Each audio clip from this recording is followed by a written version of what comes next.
Kia ora everyone, you are watching and listening to Voice of Aroha from Wellington, New Zealand, Wellington Access Radio 106.1 FM. Welcome to Voice of Aroha and be sure to follow us on all our social medias below. My name is Aarti and I am accompanied today by Ben. How are you doing today, Ben? Very well, thank you. Tēnā tātou for all our listeners. Welcome back. It's good to be back in the studio. And yes, I'm quite excited, even though it's raining outside. Today we have a very special guest joining us. We have Charlotte Wells with us today. Charlotte is based in Wellington, New Zealand. She has been working with refugees for several years. Volunteering at a homework club for refugee youth helped Charlotte realise that she wanted to pursue a career in student support. Charlotte completed her Bachelor of Arts in Education while pursuing a part-time role coordinating events program for the Foundation Studies pre-degree program. Welcome to our studio, Charlotte. It was good to have you here and nice to join us. Thank you very much for this wonderful opportunity. I'm very excited to join all of your team, and I'm very interested in the wonderful work that you all do supporting the refugee and migrant community. Charlotte has done the Voice of Aroha with us in the past. So Yes, it's I good have. It's good to have you back in the studio. Yeah, it's wonderful. I really enjoyed that opportunity talking about my university study with Luis, which was a really interesting discussion with him in 2020. So that was interesting straight after the COVID lockdown. So it was an interesting time. Indeed. Yes. Charlotte, hearing your bio is incredibly impressive. Would you mind telling us a bit about your background and your reason for doing what you do? Yes, sure, no problem at all. So I was actually brought up in Wellington, New Zealand, so I've lived here my whole life, and I was very lucky to attend a multicultural primary school and also a very multicultural high school. So I was really able to get the chance to connect with people from different cultures and backgrounds. And as you mentioned earlier, my first voluntary role was in a homework club. It was actually in Newtown in the old building of ETC, English Teaching College, which is now one of my workplaces.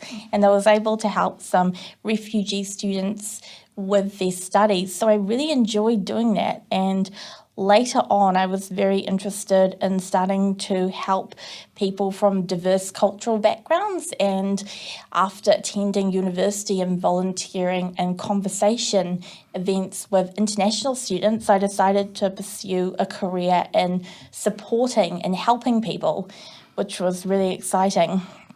So I was able to complete my study in Wellington, living with my family, and I have completed a degree in education. So firstly, I completed my Bachelor of Arts, then I completed my Masters of Arts by thesis, and I was able to also do lots of part-time work opportunities, both in the voluntary sector. My first voluntary role that was more large was in Kiwi class, which used to be known as M class, yes. And I was a volunteer English teacher, so that was fantastic. I did that for a few years, and then I got my first paid role working in the Foundation Studies program, coordinating events, which was very interesting.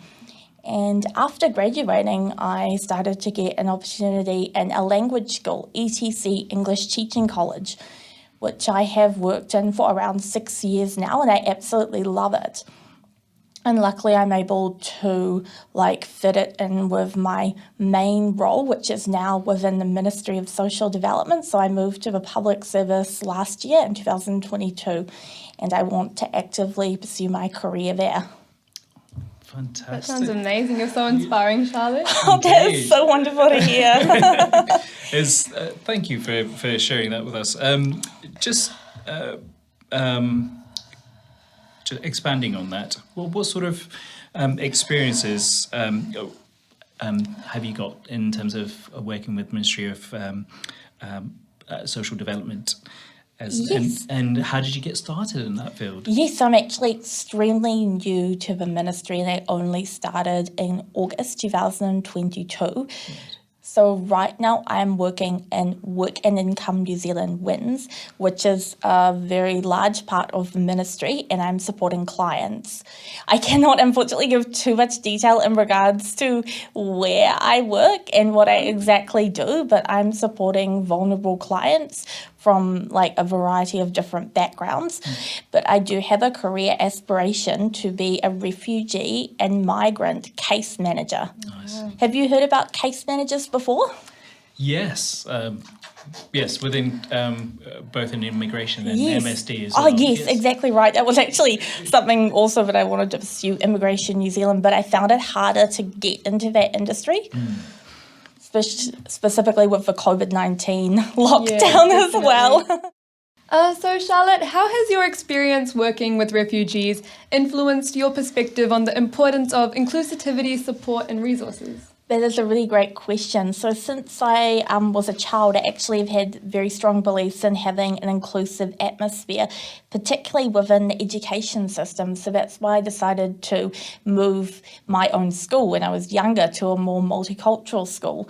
So I believe that a school or workplace with an emphasis on diversity and understanding identity instruction will really help refugees and migrants become successful. Unfortunately, I am disappointed with the New Zealand education system because of the Eurocentric approach, which means a very European-orientated approach.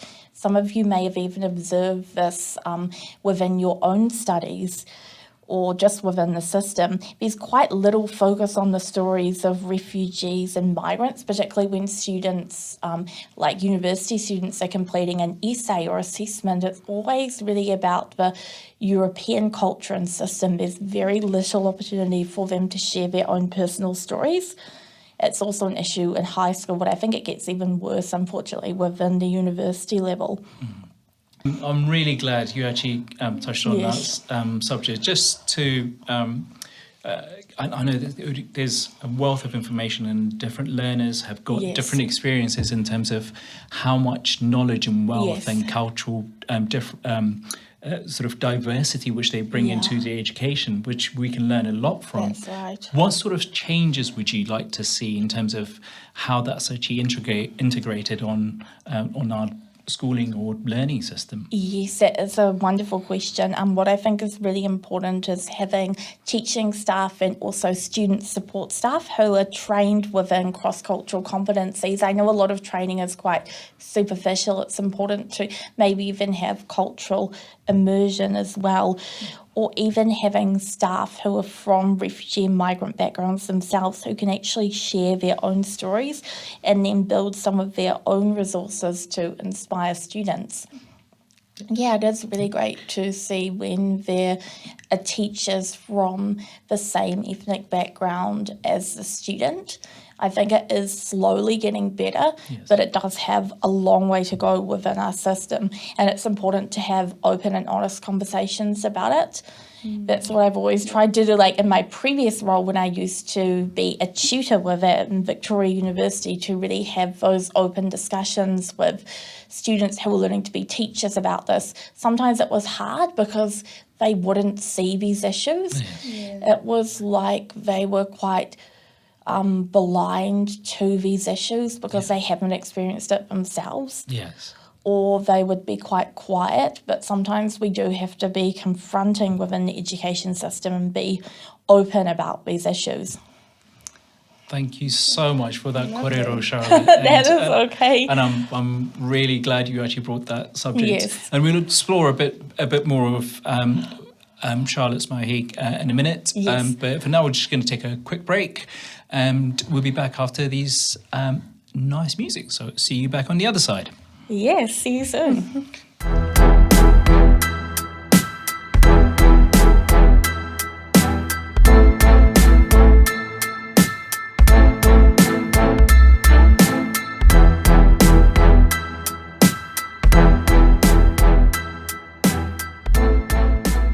Hello and welcome back.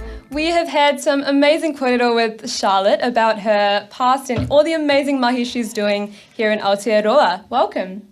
Thank you very much. I've really enjoyed my time here so far, and I'm excited to get into the next lot of questions. Sounds amazing. We're so excited as well. Right. Indeed, yes. Just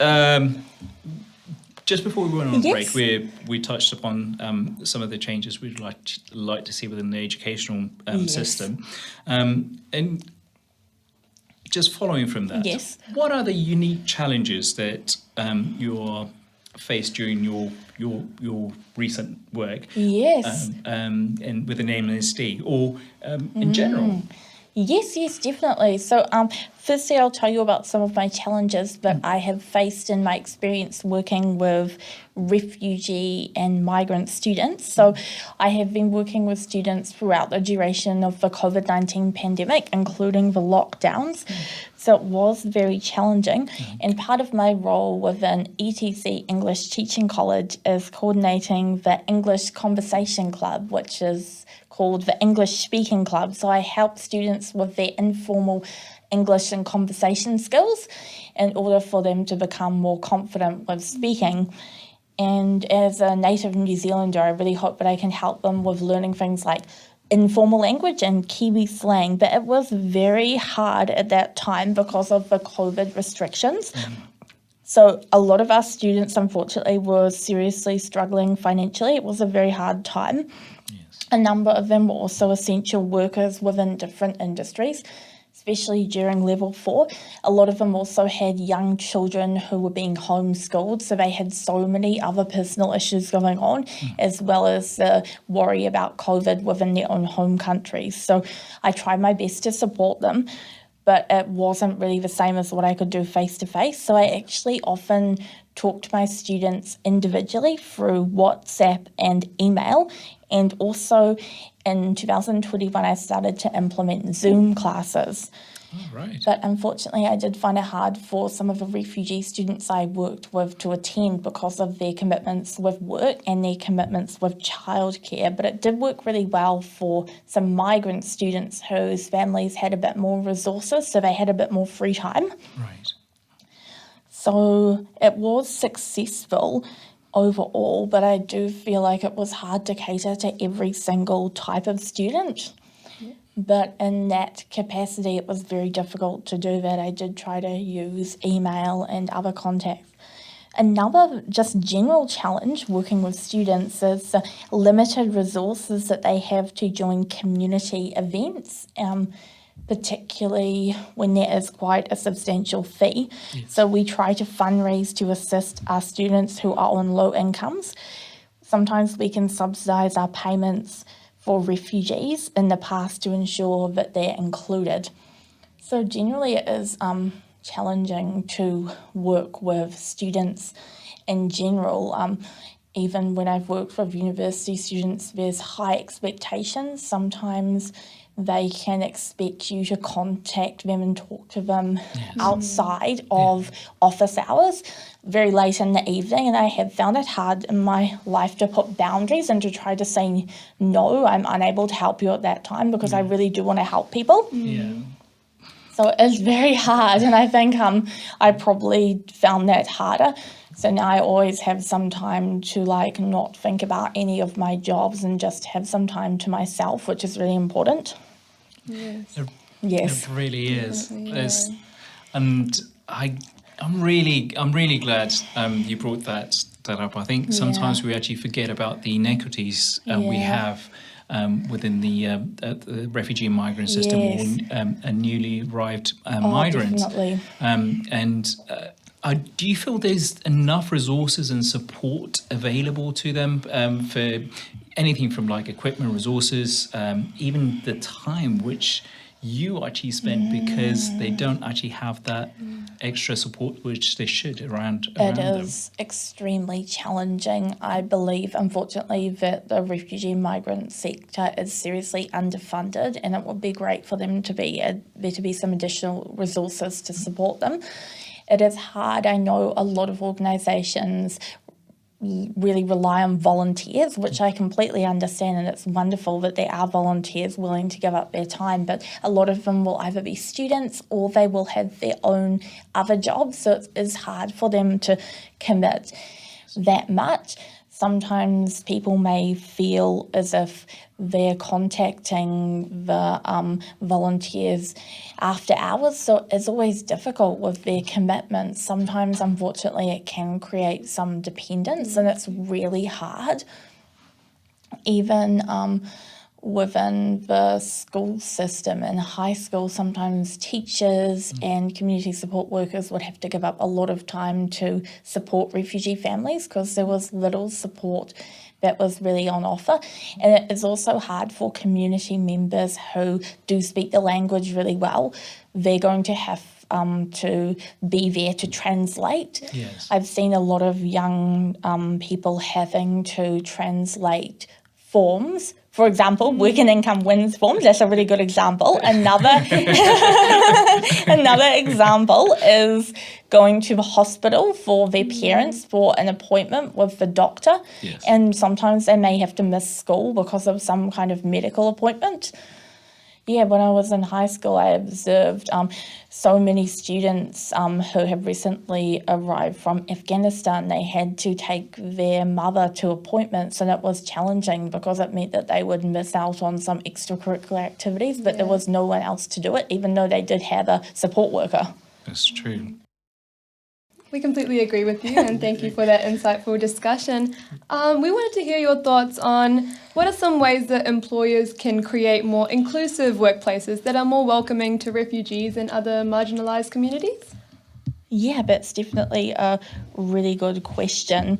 So I think it is really important to understand different cultural beliefs as well and take into consideration very diverse cultural needs and ways of life. So something that people can do as a start, it is very on the surface level, but it is good to celebrate festivals and have shared meals from different cultures. So this is good in the beginning. However, we know this can be tokenistic. Yes. We have to be open and honest about it. It can be. And unfortunately, sometimes it can create bias or judgment towards those community groups.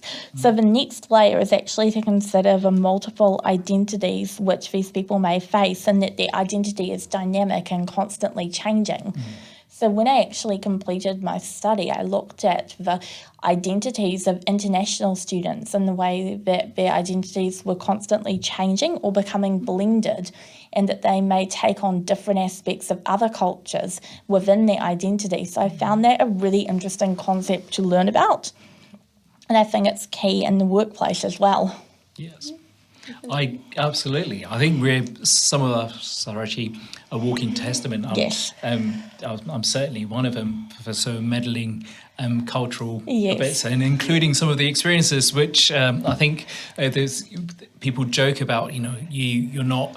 It's a rite of passage as if you haven't actually translated a complex a government document to your parents, then that's it. As a refugee and migrant. Yes. It's 10 pages of immigration complex languages at 10-year-old. I know. Actually, Immigration New Zealand's another great example for translating documents, maybe having to call them, try to find out what's happening with visas. I know it's really hard for people who are on visas when their visas are being processed. It gives so much uncertainty for families. It creates a lot of stress, which people don't even take into consideration in New Zealand at all. Yes. Particularly within the school system. It is. I think, for children to have that at that age. Yeah, definitely. It's quite a responsibility. It is. And being that side, I think it's good that you brought this kōrero. So people who are listening to this can actually empathise with people who've actually having to translate these complex and navigate through with minimum amount of support.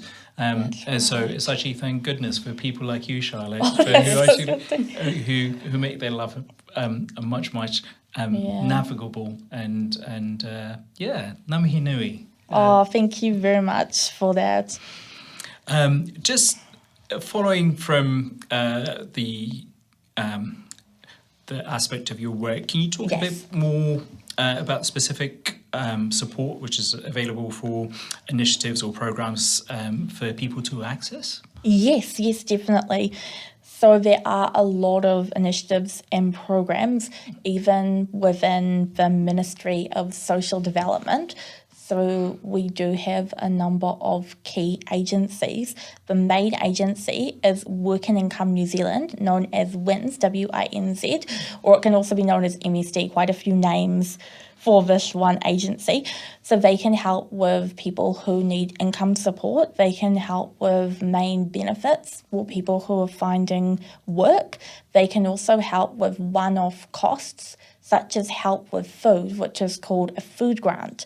They can also help with income assistance for things like bedding or clothing, any other essential cost which you might not be able to meet due to any unforeseen situation. So that's something that people can apply for online. That's something that people can apply for over the phone or in an office. So there's lots of support available. A lot of people do use that in New Zealand. A lot of refugees and migrants and a lot of other New Zealanders as well. And their website is www.workandincome.govt.nz. So there's a lot of support available. There is another agency from the Ministry of Social Development called StudyLink, which helps students. Right. So StudyLink is another agency that can help students with a student loan if they want to apply for study at university. Oh, right. Another option is a student allowance, which can be given to families where they have low income and they can support them that way. Just a quick, is there a support for those who are actually English as a second language? As you know, as a teacher, it actually could be Yes. quite tricky. Is there a translation or support person which they can use Yes. when they go to or access these informations? Yes, so they can request an interpreter, which I think is very helpful for refugees and migrants. They can also request the assistance of a support person. So someone who can come in and help them with appointments and things like that. It might be, they can also have someone who might represent them as their agent, so they can act on their behalf. Right. There are also more general community organisations such as the Red Cross, so they're very prominent in Wellington. Also the Changemakers Refugee Support, so I know that some of you are quite involved with them as well. So, Charlotte, how do you approach cultural differences and language barriers when working with refugees? Yes, so I think that is really important and it is something that every single person who works with diverse cultural groups needs to take into consideration. So I always ensure that I can be very respectful to different cultures. And I do that sometimes with my dress. I like to dress in a modest way, so I do not create any unintentional offence. I also ensure that I take into consideration of the cultural and religious beliefs of the people that I have worked with. I think a really important thing to consider is dietary requirements. So throughout any social event, I like to separate like vegetarian and halal food items. That's really important. Sometimes I also alter my way of speaking and communication just to make sure that I am understood. So I've kind of done that like with all of my roles, and I think it is really helpful. Also, if someone from the opposite gender wants to discuss a personal matter, I will give them the option to speak to someone from their own gender if they're not comfortable. Also, with language barriers, sometimes I've used community support workers who can advocate for people and also translation apps as well. But within the workplace, sometimes there can be cultural differences in regards to events, where I've noticed throughout the years, even in workplace events, there's such an emphasis on drinking alcohol. That this is something which is forbidden in so many different religions or may not be comfortable for people. Yes. So it has unintentionally excluded many people and it's left them feeling uncomfortable. And I think it's important that there are some alternatives with that, and that we do understand that New Zealand is a very diverse country culturally and with different religions as well. Also, the importance of understanding people's own stories and giving them the opportunity to share their stories as well will help make the cultural differences less, because you'll be able to create some understanding. That's so true. And I think Yes. we can all relate to that in terms of Yes. the situations which we've experienced before, being new to a country or culture. Yes. So thank you for your consideration and graciousness and approach, and Charlotte, and thank you so Yes. much for coming in and talk to us. Oh, it was such a pleasure. Thank you so much for this wonderful opportunity. The pleasure is ours. And again, just before we wrap up this wonderful interview, unfortunately, we're actually short of time. I could easily go on for another hour. I know, we could. Even I could as well, definitely. We'd just like to ask for what would you advise, and any last words you have to share with listeners and those who are actually watching and listening on our podcast. Yes, sure. What would you advise? And Yes, so I would love to share my advice for people to be active and pursue opportunities within our own community.